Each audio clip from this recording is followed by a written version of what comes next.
Assalamualaikum warahmatullahi wabarakatuh. Perkenalkan, nama saya Korina Nadifa dari S1 Pendidikan Tata Boga.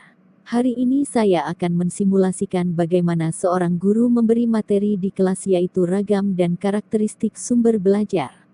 Selamat pagi anak-anak, apa kabar? Sudah siap menerima materi? Alhamdulillah, luar biasa, baik Bu. Hari ini saya akan menjelaskan tentang ragam dan karakteristik sumber belajar. Sebelumnya, apakah ada yang tahu apa pengertian dari sumber belajar? Saya ingin mencoba menjawab, Bu. Ya Salman, silahkan. Menurut saya, sumber belajar adalah hal-hal yang dapat digunakan siswa untuk belajar.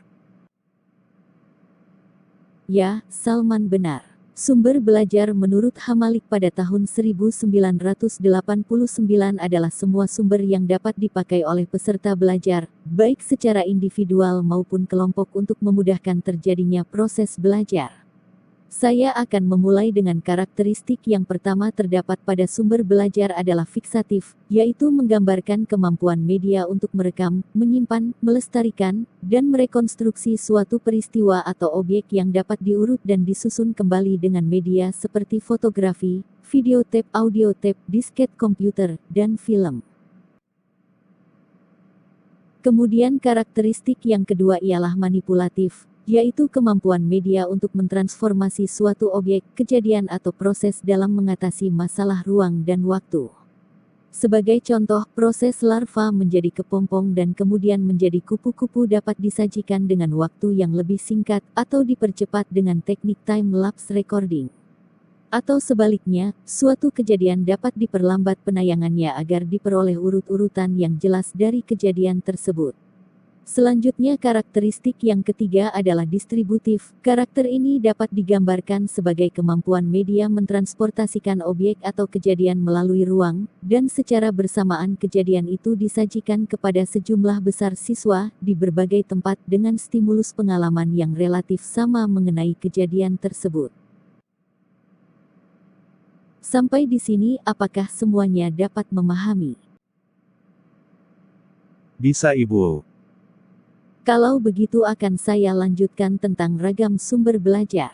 Secara garis besar, terdapat dua jenis sumber belajar, yaitu 1. Sumber belajar yang dirancang atau learning resources by design, yakni sumber belajar yang secara khusus dirancang atau dikembangkan sebagai komponen sistem instruksional untuk memberikan fasilitas belajar yang terarah dan bersifat formal. Yang kedua adalah sumber belajar yang dimanfaatkan atau learning resources by utilization, yaitu sumber belajar yang tidak didesain khusus untuk keperluan pembelajaran dan keberadaannya dapat ditemukan, diterapkan dan dimanfaatkan untuk keperluan pembelajaran. AECT pada tahun 1977 membedakan sumber belajar menjadi 6 jenis, yakni A. Pesan, yaitu informasi yang diteruskan oleh komponen lain dalam bentuk ide, ajaran, fakta, makna, nilai dan data. Contohnya informasi, bahan ajar, cerita rakyat, dongeng, dan sebagainya. B. Orang, yaitu manusia yang berperan sebagai pencari, penyimpan, pengelola dan penyaji pesan. Contohnya guru, dosen, tutor, siswa, dan pembicara. C.